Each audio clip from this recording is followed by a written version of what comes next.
Alright, yeah, welcome back to some more Magic Arena, and today we're going to be playing a little bit of my favourite format, or sort of, my favourite sub-format, and that's going to be some Brawl. We're going to be playing around with a requested commander, which is currently a mystery to the world outside of my brain. We're actually going to be playing with a Radha Heart of Keld deck. 3 mana, 3/3, as long as it is your turn, Radha Heart of Keld has first strike. You may look at the top card of your library at any time, and you may play lands from the top of your library. For 6 mana, you actually get to give Radha plus X, where X is the number of lands you control. So, we're going to be playing this one a little bit differently. You might look at this card and immediately think that lands matter is the way that you should go. And I think that's actually a trap with this card. I would prefer to use Radha as a mid-range tool. Essentially, what we're going to be using Radha for is still to make land drops off the top, but we're going to be using that more as like pseudo card draw to make sure that the quality of our draws is ever increased, so we're not top decking into big land pockets, for example, because we get to draw them off of the top, and then we're hopefully going to put some quality pieces into our hand. Anyway, we do have a few things that work very well with Radha in kind of that fashion. We've got Fire's Invention, which I'm sure most of you aren't too happy to see, but this one's actually very good with Radha. For 4 mana, you can say that you can only cast spells during your turn and cast no more than 2 spells each turn, so that makes it fair, right? You get to cast spells with converted mana cost equal to or less than the number of lands you control without paying their mana cost. What this basically means is we get to play things for free as long as we would have the mana to cast them. So it's a mana doubler. But it actually frees up our mana for the Radha activation, so we can play Radha anywhere around that time, and we can pay the 6 mana probably even after we've cast her to protect her from like 3 damage burn spells, which is pretty cool. The other application of that as well is that the way Fire's Invention works with the command attacks. Again, similar to the way it would normally work, if we haven't cast Radha before and we play Fire's Invention on 4, that means we can play Radha for free. However, with command attacks, it means whenever your commander would die, or re-enter the command zone anyway, you would have to pay an extra 2 for every time that it is entered. So that actually means that Radha is free, plus the amount of times you've paid for the command attack. So if you've got Fire's Invention out and she's died, she's actually only going to cost you 2. So even then, it's actually cost reduced, and it's mana fixed as well for you there as well. So Fire's Invention, secretly, probably the best card in this deck. Other than that, though, we've got a few tools to make sure that we can make land drops off the top nicely, because we are a little bit of a lands deck. I'm not all in on it. We're not going to be doing any, like, turning all of our lands into elementals or anything like that. But we do have a copy of Azusa, Lost But Seeking, and Dryad of the Elysian Grove. Both of these allow us to make additional land drops, so the land pockets we mentioned become non-existent once you've got Dryad and Azusa around. We also have Evolution Sage as well, which is kind of a combo finish of sorts. Whenever a land enters the battlefield under your control, you get to proliferate. 3 mana, 3/2 for that one. So we do have a few planeswalkers in here, as this is a mid-range deck. So we've got Domri, Anarch of Bolas, which is a nice bit of ramp. Also allows us to fight creatures we don't control, which is cool. Fighting and Burn are basically going to be our removal spells of choice, so Domri is an auto-include in that fashion. We've got Vivian Arcbow Ranger, which has more fighting, and the fighting's also very relevant. We'll get to why in just a moment, but Vivian also allows you to put counters on things and makes you do some fighting, and then you can also get cards from outside of your sideboard, but that's actually not relevant, because in Brawl, you are not allowed to use a sideboard. So, there you go. We've got Vivian Monster's Advocate that allows us to cast creature spells from the top of our library. So, between the spells and lands and things like that, there's not going to be too much that we can't cast off the top if we have Vivian plus Radha in play, which is nice. She also makes beasts, and she also kind of Eldritch Evolutions, but reversed for a -2, which is cool. We got Nissa Who Shakes the World, which is kind of obvious, and then Chandra Awakened Inferno as well as a nice little bit of a top-end piece against control decks and things like that. Other than that, though, let's talk about the combo finish of this deck. Yes, there is a very interesting piece of tech based around fight spells in a nutshell, but also a little bit of let's say, flinging. So Radha gets +X, where X is the number of lands you control. So if we're putting a load of lands into play and we activate Radha for 6 mana, she's going to be pretty huge. That means we can do a number of things. One, we can fling her.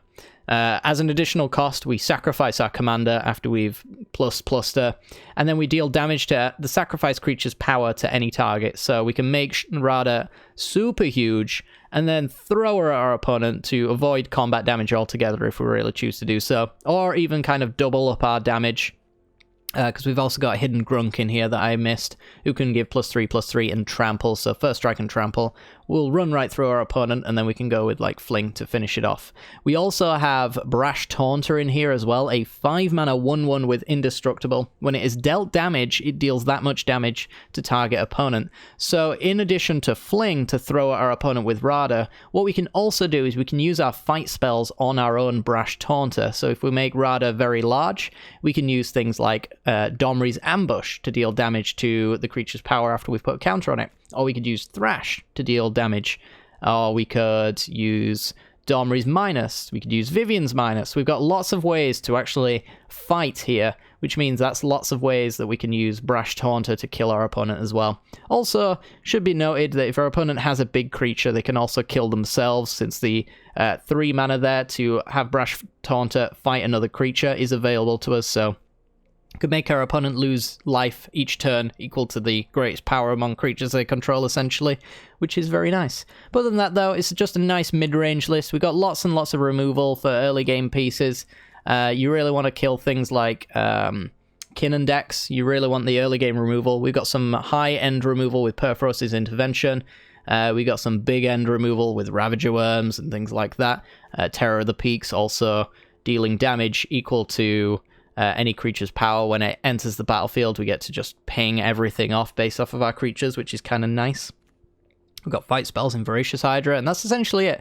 The land base is only 25 lands, as I mentioned. We're not going in all in on Radha's land drop ability here. We'd want to just play a good mid-range plan, but 25 lands just ensures that there is at least a few times when Radha can actually make land drops off the top.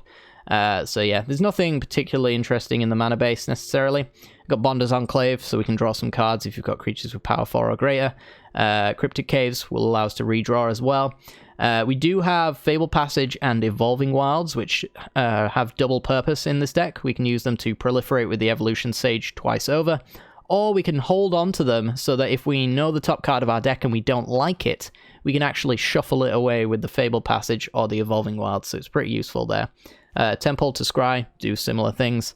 And yeah, that's essentially the deck. Hopefully you enjoy. If you do, make sure to hit that like button and subscribe. And without further ado, let's get to it. This video is brought to you by the generous support of our wonderful patrons and channel members that you see here. If you'd like to support the channel and get access to cool content like sneak peeks, bonus videos, polls on future content, or access to a personal deck critique from myself every month, then hit the join button down below, or check out the Patreon link in the description. With all that said, let's get into the gameplay.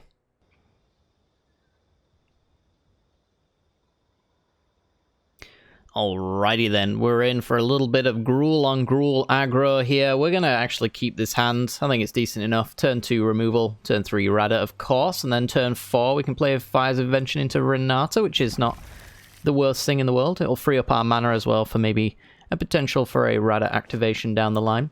Our opponent is playing Klothys, God of Destiny, probably a better commander than ours, to be honest. 3 mana for a 4/5 with Indestructible. As long as your devotion to red and green is less than 7, Klothys isn't a creature. At the beginning of your pre-combat main phase, you exile a card from a graveyard. If it was a land, you get to ramp in Gruul.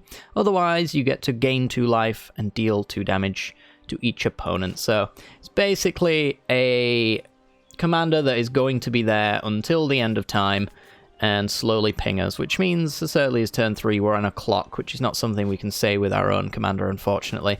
So we're going to lead off with the command tower and see where we go. More lands, okay.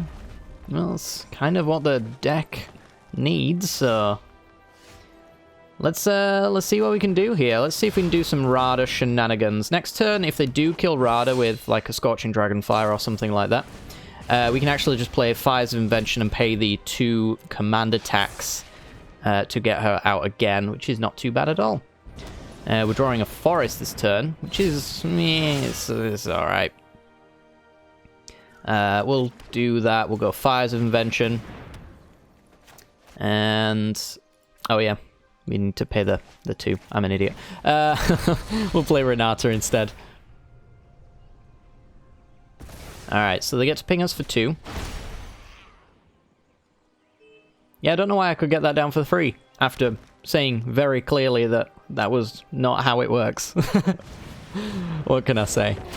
Ooh, hello. That's interesting. So, I think we are going to go with the 2-mana Radha here. So we could see if we have lands on top, actually. So it's kind of like drawing a card, which is nice. We are going to put that into play tapped, because we don't have to pay mana, to be honest.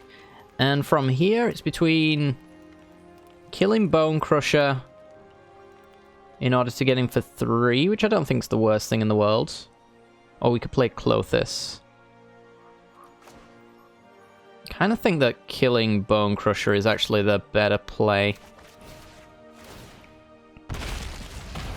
Take 2, get it out of there. It basically shuts off our opponent using fight spells to kill Radha, and I think that's kind of important. Alright, so they can ping us with the Scorching Dragonfire. Down to 19. But now we've got Ravager Worm to fight next turn into Clothis. See what we draw off the top. It's kind of annoying that we keep hitting lands, basically in a forced draw kind of situation. But here we are. Alright, so we're going to play our land. I believe we are going to... I think we're going to go with Ravager Worm here. For free. Riot. It's going to have haste. It's going to fight Anax and make some creatures that can't block. Yeah. And then we're going to play Clothis, which is a creature. We can activate Radha. And yeah. Opponent goes from 26 all the way down to 5. Seems good. Alright, they're going to go back up to 7. But this board is not one that can be dealt with easily. A -3 doesn't really work here. Yep. And that would be you dead. Alright, well. Pretty good start. Not gonna lie, having Fire's Invention around with Radha is definitely a good thing. Yeah, this card is just like... it's powerful. But it gets so much more powerful when you've got a commander that uses an activated ability that is so backbreaking on an empty board. And yeah, we just basically killed our opponent almost in one shot. Got very close. I imagine there was some draws we could have had instead of these mountains that would have killed our opponent there instead of playing Clothis. But yeah, pretty good. In fact, I know there is. It's flings. Let's put it that way. Alright, next game.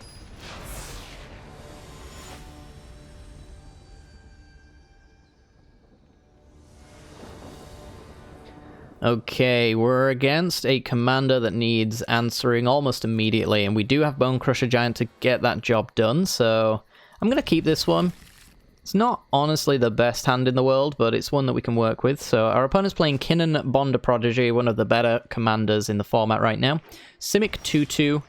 Ooh, that's a very good top deck. Alright, Simic 2/2. Whenever you tap a non-land permanent for mana, add 1 mana of any type that permanent produced. So every single turn 2 play, our opponent has to make a mana rock kind of play. And they did. It's not the one we wanted. We wanted kind of a mana dork, which is essentially a creature version of Arcane Signet. Because now what they've got is Kinnan into a 2-drop, which is not ideal.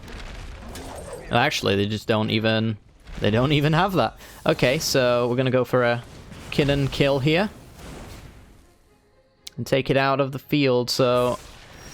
that is the crucial point for our opponent's deck, is making sure that play is made. And the fact that they now have to spend the next turn doing that is probably not ideal for them.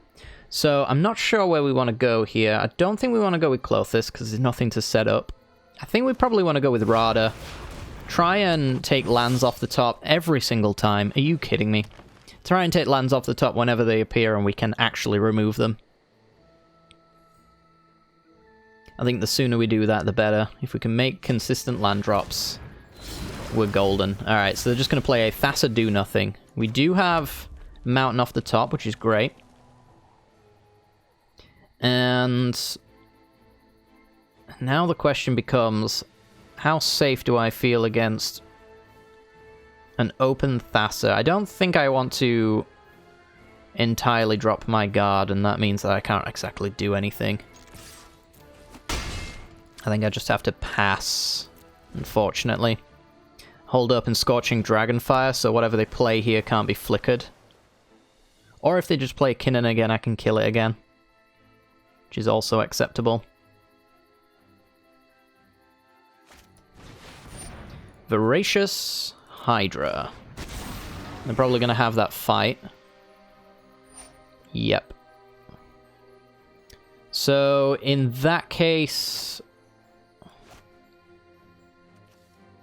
I think I let that happen, and next turn we go with Cavalier of Thorns instead of trading with the Voracious Hydra, because the Voracious Hydra getting flickered doesn't actually do anything. But this is my last time to actually get rid of it. I just don't have any removal after that, which is my main concern. I don't want Kinnan around, so I think I've got to let it go.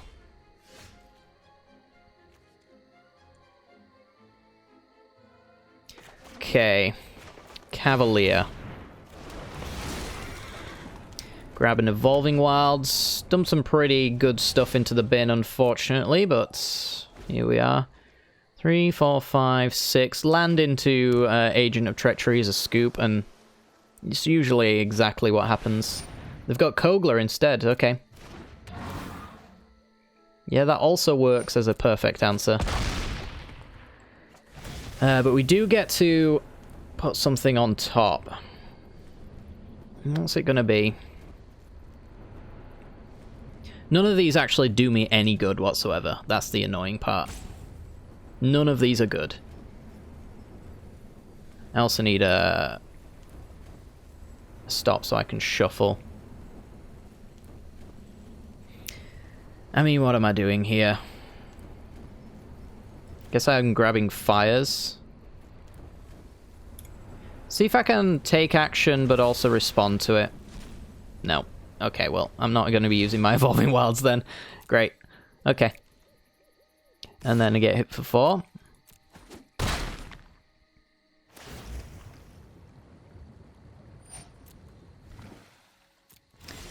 Alright, so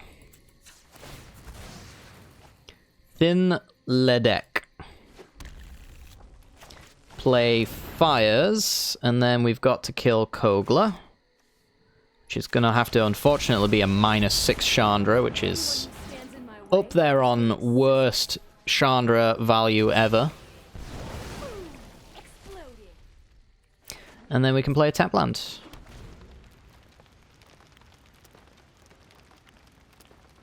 Yeah, it's just a matter of time until our opponent finds Agent of Treachery. So still got 4 mana into a Gaia Engineer. Okay. So I'm going to want to kill Kinnan almost immediately. Ooh, that's not bad. Kill Kinnan. Never want them to be able to activate that. If they get to activate that, that means we've got basically them having super top decks, and we don't want them having super top decks. We're going to play Radha, I think, here. With the 2 command attacks, we actually can't activate her, which is really what I wanted to do.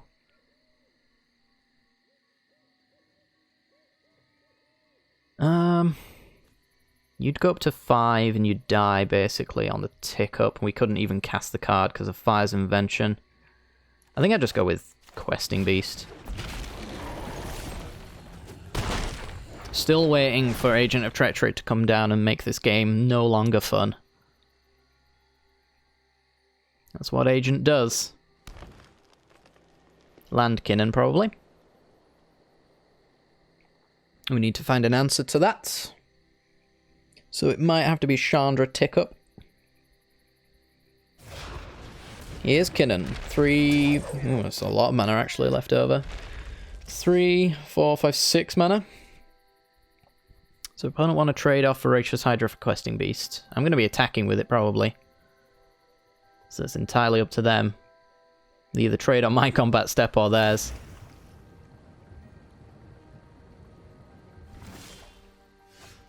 Oh, absolutely. Stellar top deck from us. Alright, Domri fights Kinnan. Don't even care what happens to Domri after this. That's just all I needed. So they can do Thassa to tap now. Which I'm assuming that was their plan all along. My wild beasts will bring your comeuppance. Okay. And now I guess we're going with Radha. We'll land on top, very nice, and we'll shuffle away that mountain by grabbing it. And then we're drawing Lava Coil. Fantastic. Okay. Now we're in a pretty good spot. So Domri is still dead, and they don't have to actually lose anything because they've got the Thassa activation again. But I think if they activate Thassa, they don't have Kinnan mana. Endray's Forerunners, okay. It's not the worst, considering my Radha is bigger. Maybe they don't notice. Let's see. I think they notice. You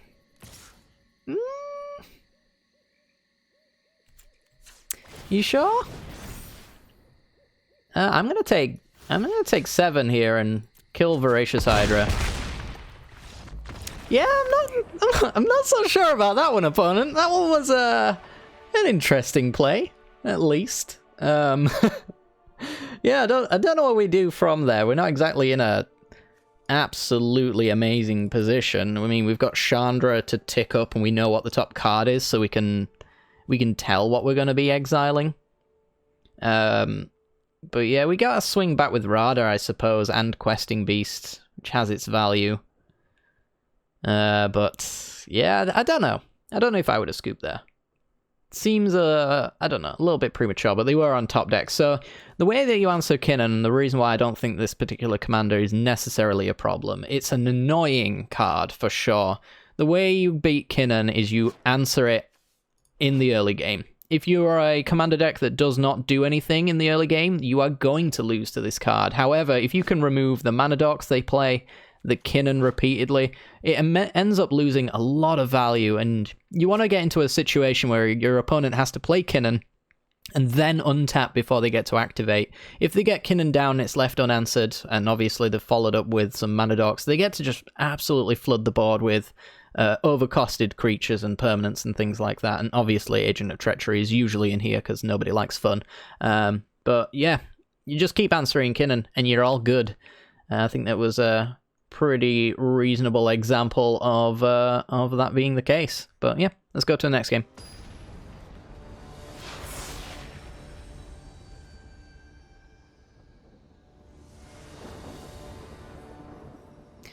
Okay, we're in, and this is a matchup I'm not too excited for. However, we do have the deck Silver Bullet in Klothys. You can often win the game with this card against a Bolas deck, so we're going to have to hope for no turn 2 Thought Erasure with this one, but other than that, it's pretty decent. We've even got an Evolving Wilds to put into the junk pile, so that Klothys can exile it. We're going to go with, I guess, green, since we got the Grunk. So we're up against Nicholas B. Olas. A 5-mana 4 loyalty planeswalker, has the loyalty abilities of all other planeswalkers. I'm just going to play a mountain, pass the turn. And when you tick up, you draw a card and your opponent exiles a card, which is a really, really foul swing of... You shocked that in. I just noticed that. It could be a number of things, to be honest. It could be a Tail's End. It also could be just Scorching Dragonfire. I think because Radha has multiple counters here, and we're going to go with Klothys instead. Cool. So it's not a Tail's End, it's probably a burn spell. So I don't know if we want to play Radha down without knowing what the top card of our deck is. We might just want to hold off on that. That being said, we are actually flooding with mana here, which is nice. It is nice. So we could go with, let's see. This would leave me with 3 mana. I couldn't really do much with that. Maybe we just go with Chandra Fire Artisan, to be honest. We know they don't have Tail's End. It could be a negate. It was a Disdainful Stroke. Okay. It's probably not what they were holding up, because it would make no sense for them to hold it up, since we were going to be making 3 drops maximum, but... yeah, we got 2 permanents in the yards now. We can actually use Clothis to get some mana if we really need it, which we don't, so we're going to use Disdainful Stroke to ping our opponent. Going to go with a Forest, I think Arcane Signet into Radha. And Ravager Worms on top. Opponent does have the Eliminate, okay. So, because we went with the Arcane Signet play, it actually means we can cast Radha again this turn. I don't know if we would want to do that, though, since Nicol Bolas is out. Probably want to go with Perforce's Intervention, to be honest. In exchange for eternal service. Go down Grunk.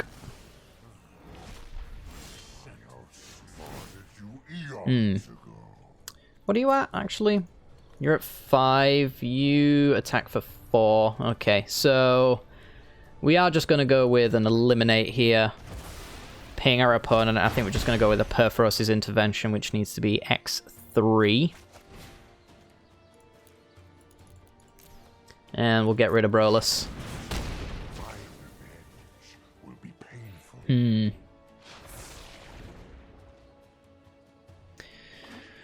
Yeah, so we're going to see him turn after next. Eugene's not the worst. My graveyard, I think. We're gonna go down Chandra Fire Artisan here and ping our opponent again. So this is an awkward spot, because I do want to pressure Eugene, but it's not exactly the easiest thing in the world to do that. I might just have to go with Radha, to be honest. I guess we could go with Brash Taunter. It's not going to be easy for our opponent to get rid of it.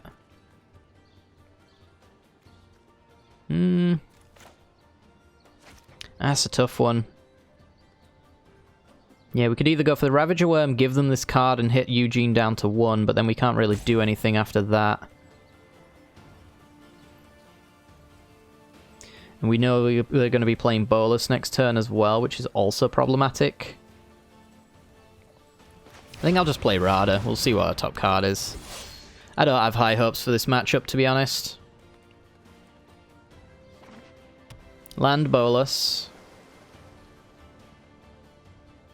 I think we've just not got the right cards for this one. Like, having Clothis is nice and all, but it will not on its own win you the game.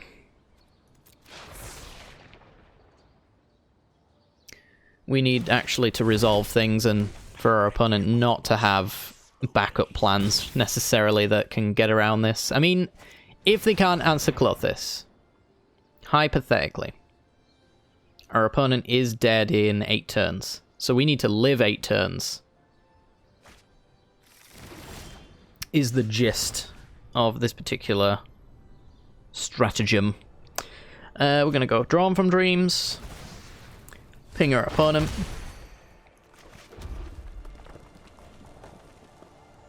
Yeah,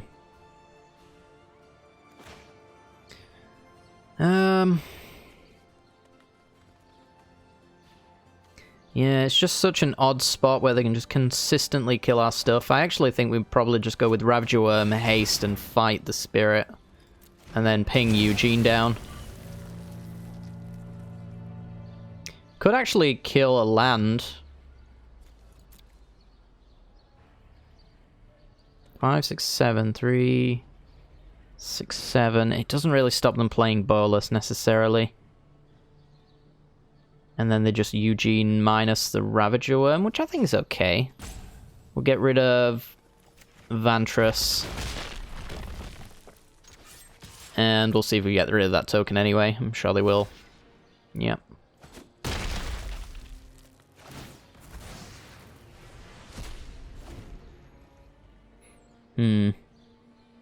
So we've slowed down Bolus a little bit. Ish. Ish. Chandra awakened Inferno. Okay. Now that is the clock we were kind of worried about. Best draw for us is Questing Beast, I think. Dryad is not. We got Perforos's Intervention. We can take our opponent to 11. We're getting pinged by Chandra next turn. 3, 4, 2, 3, 4.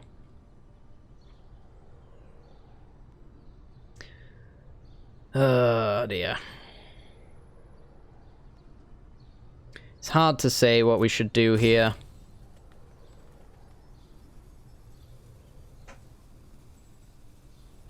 I might go for the land so we can do Renata Dryads.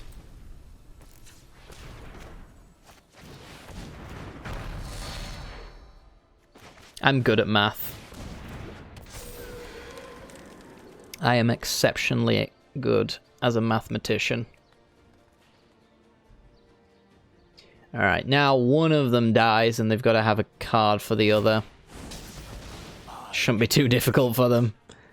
We're just putting permanents in our yard that Clothis can eat. Probably going to get down Brash Taunter as well, so we can start fighting our opponent's big creatures and pinging them even more, because they'll need actual exile removal for Brash Taunter, so an Eat to Extinction specifically. Pretty happy with the 3-5 though. That does us a lot of good. So yeah, let's eat Renata. What about Stonecoil Serpent here? We can do an X7 with a Trample. Should be relatively hard for them to kill.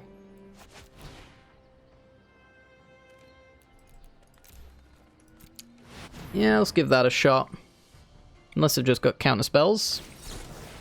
Unless they've just got counter spells. Okay. Well, I'm kind of glad that I got rid of that so we can have Brash Taunter. Taking 2 a turn. We're at 28 though. It's going to take a while for that to really sink in.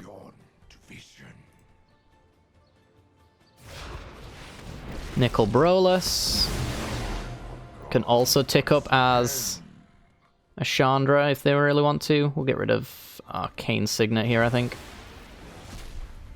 My intellect is without limit. Blue mana. Love to see it.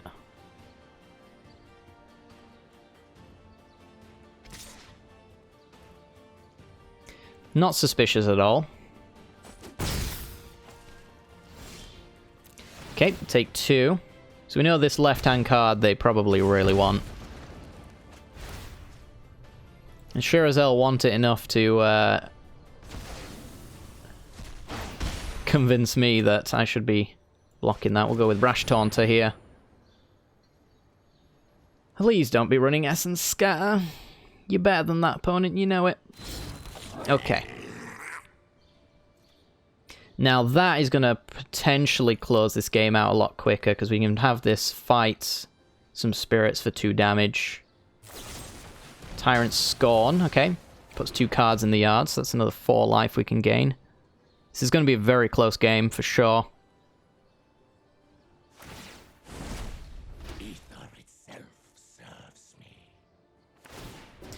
And now begins the exiling of the cards. Yeah, you're going to alter 8 as well. That's a... Actually, does this... Legendary creature... this has to be a creature in order for us to not lose to that. Grim Tutor to go find Eat to Extinction, probably. Puts them to 6. 3 turns away. They do have Murderous Rider life gain as well, though. Ah, sack creatures. That also works. Yeah, as long as Murderous Rider's out, I don't think we can win.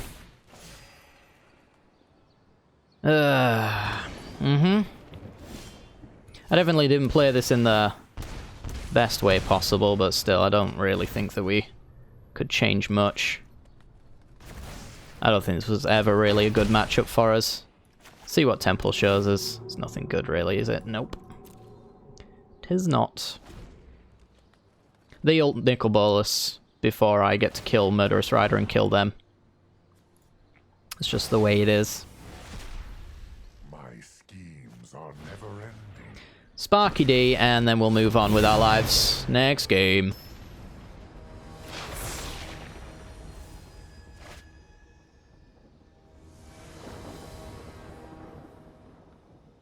Alright, we're in, and our opponent is playing If You Have Removal, I Lose, .deck. So this hand doesn't have removal, so they could stand a chance of winning. So we're going to hit the mull on that one.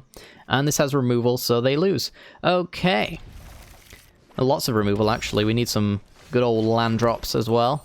We'll get into our opponent's deck is and why it's going to lose in just a second. We'll go with a mountain to fix our mana. Our opponent is playing Krenko Meme Kingpin, and I cannot hit that deck button to save my life, apparently. Conspicuous Snoop. So it's basically Goblin Tribal. We're going to pass with Scorching Dragonfire open. Krenko Tin Street Kingpin, 3 mana, 1/2. Whenever it would attack, you put a counter on it. And then you make goblins equal to the number of counters on it. And the reason why it's not going to live, and they're not going to win, is because they're never going to be able to actually do that. It's kind of hard for them to win if they don't have that ability. So we know they're drawing Scorching Dragonfire next turn, so I can't really play Radha unless they tap out. So I think I have to go with Dryad of the Elysian Grove here, and it does still allow me to go with the Stomping Ground tapped. I could also just do a Susa and try to just bait out the removal to kill that, but yeah, I'll have to make them work a little bit more, I think, for the removal here. And now what we want to do is set up a situation where if they play Krenko, we can kill it again, which we're essentially there already. Goblin Banneret off the top.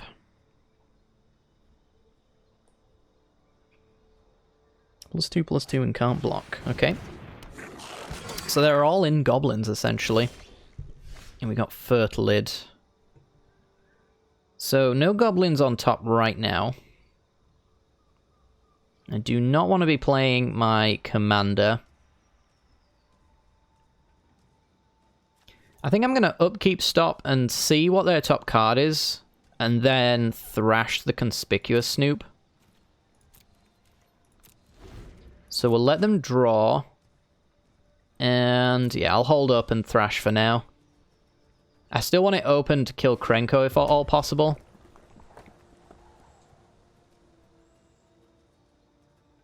So as long as they don't have the ability to play and keep Krenko, like, that's almost a decent thrash. I just don't know if I care all that much for that one.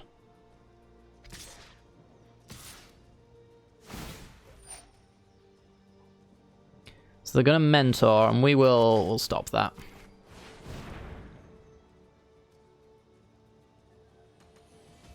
This doesn't open up Scorching Dragonfire, but it does open up a 2/1, which leaves them with 1 card. If they had that, which they don't.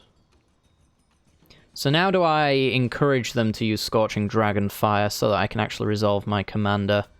I think I kind of do. Oh no, they don't have to actually. There's a pump on this. Alright, we'll take 3 or 5. Whatever you want to hit us with. Yeah, I think they just want to...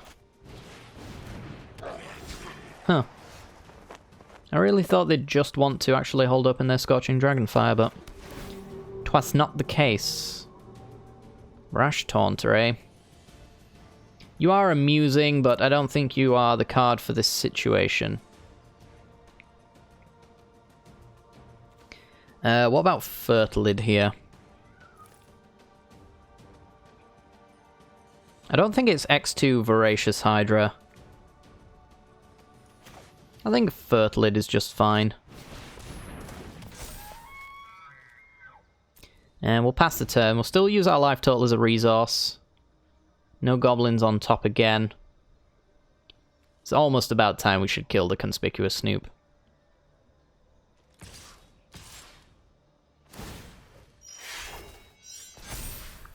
Yep. Yeah, no blocks. They'll do some major activations, I think, on the banneret. Really? You didn't want to take that double strike?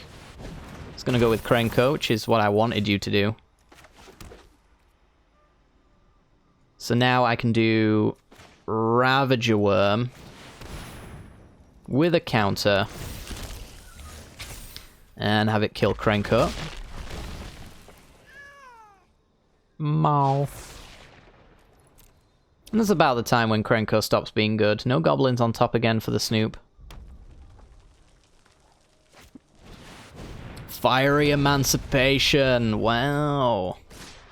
If a source you would deal damage to a permanent or a player, it deals triple that damage to that permanent or player instead. It's pretty good. But is it good enough when I can kill the banneret?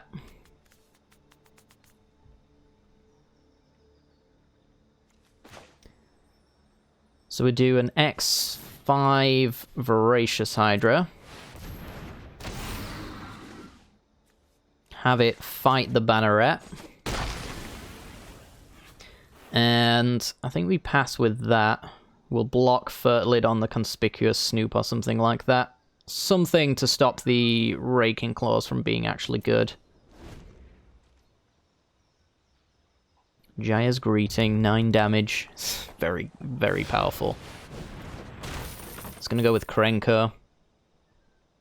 It's probably a good call, to be honest.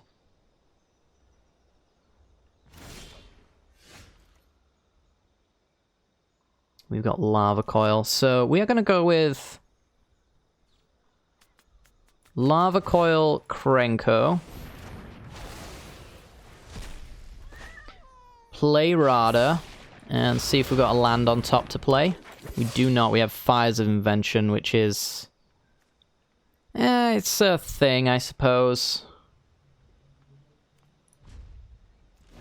We're going to be blocking with Fertlid and then bringing its power down, I think. So...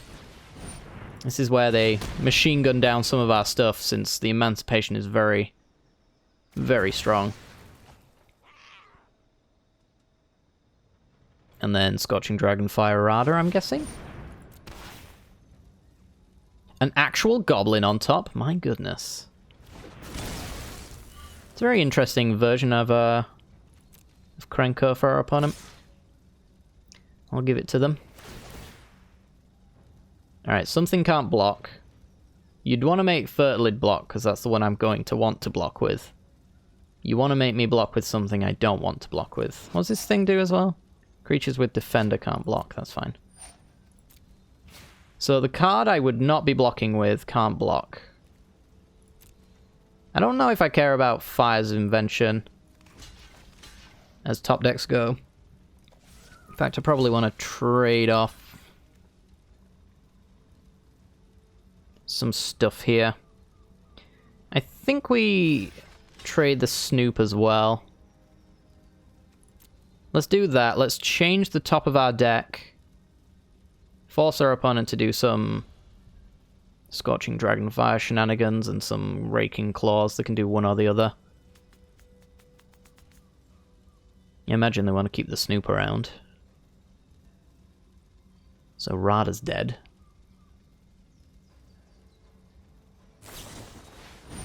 They just want to maximize damage. Could do that. There's a lot of damage. It's Tome of Legends on top. So we're at 2.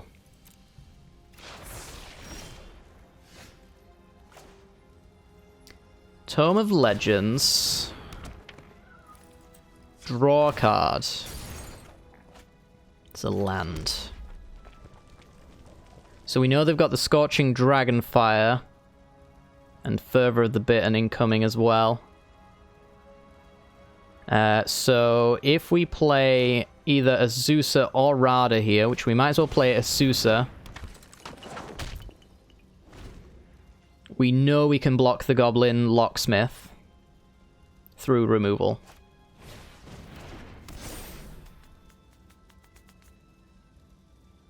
At the very least.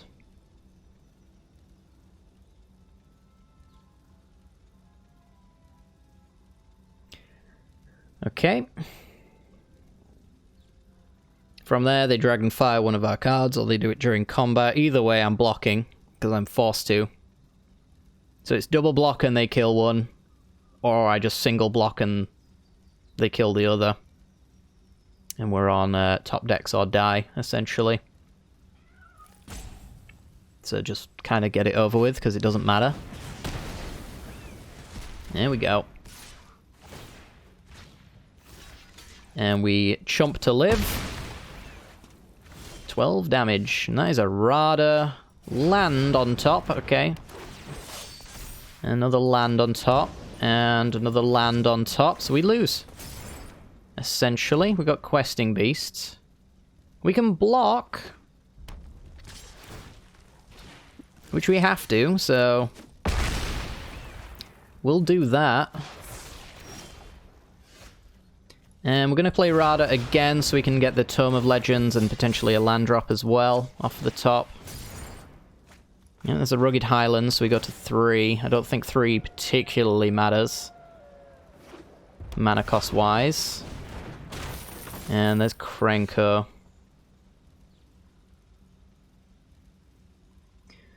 So you don't do any fighting.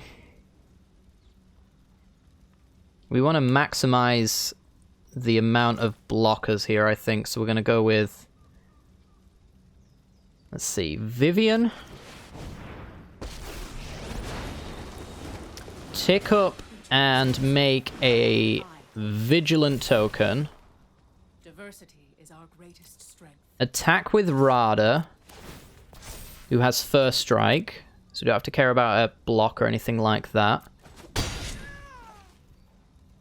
2, 3, 4. We're going to draw Grunk.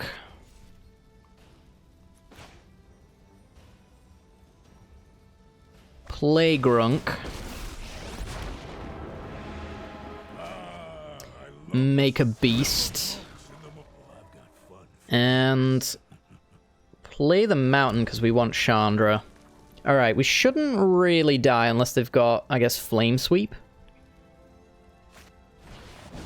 Redcap Raiders. It attacks. You may tap and untap non-human. If you do, it gets +1/+1 and trample. That's a card that needs dealing with. Alright, so they just want to make some tokens. And I just want to block. They're trying to go as wide as possible. And I want to do the same. Do I have any 2-drops? I've got Scavenging Ooze. So we want to go... let's see. Minus... Evolution Sage. Grab a 2-drop, which is going to be Scavenging Ooze. Then we can go with... Ooh, there's a Nissa on top. Tick up and give Radha some power. Dare you to stop this? Swing, swing, because a blocked creature is the same as me blocking, so that's nice. I think we might actually win as long as our opponent doesn't top deck burn off this, off that awful pile of theirs.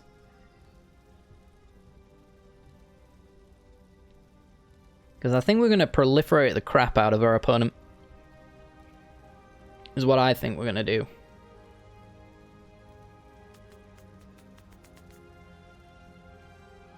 So, this might be the I'm tilted kind of play. Or maybe they're wondering whether or not they block Radha at all here. Remember, these are essentially 3/3s. But we do have First Strike. So I don't actually think there is a... Actually, they triple block here, I think, and that's fine. No, actually, that's not how that works, I think. Because we're going to deal damage first, and then these deal triple damage back. So, yeah, there's no good block here. Oh, don't scoop now. Don't salty time me. This is actually a really cool finish. So what we're going to do post-combat is we're going to draw that Nissa. We're going to play our Evolving Wilds for the turn after we tick up on a land, making that a 4/4 for the Proliferate. And then we're going to crack the Evolving Wilds, make it a 5/5. And then these guys are going to go up 2 loyalty as well. And we're going to probably get real close to that emblem, which would be nice. We even could play Chandra, I think, after the Nissa. I don't think this is a salty rope. You wouldn't play Krenko if you wanted to win. That's my opinion. If our opponent is playing this to win... I mean, the deck's not bad, but... I kind of knew I was going to win going into it. I'm surprised it got as close as it did, let's put it that way. And I know our opponent's drawn like 3 lands in a row or something like that, but... They had some very good runnings early, which just means that the rest of their deck is pretty much stacked with the stuff they probably didn't want, which is lands in a row. That happens. Oh, by the way, we also have Scavenging Ooze as well to eat the creatures they have, so there's also 1, 2, 3... They just changed the colour of their thing. So we're going to give them the old Yorgo to make them feel worse, because they are actually roping me. Yeah, they're here. They are here. Alright, so we're going to hit them. We're going to draw Nissa. We're going to play Nissa. We're going to do this the right way, though, game. 3, 4, 5.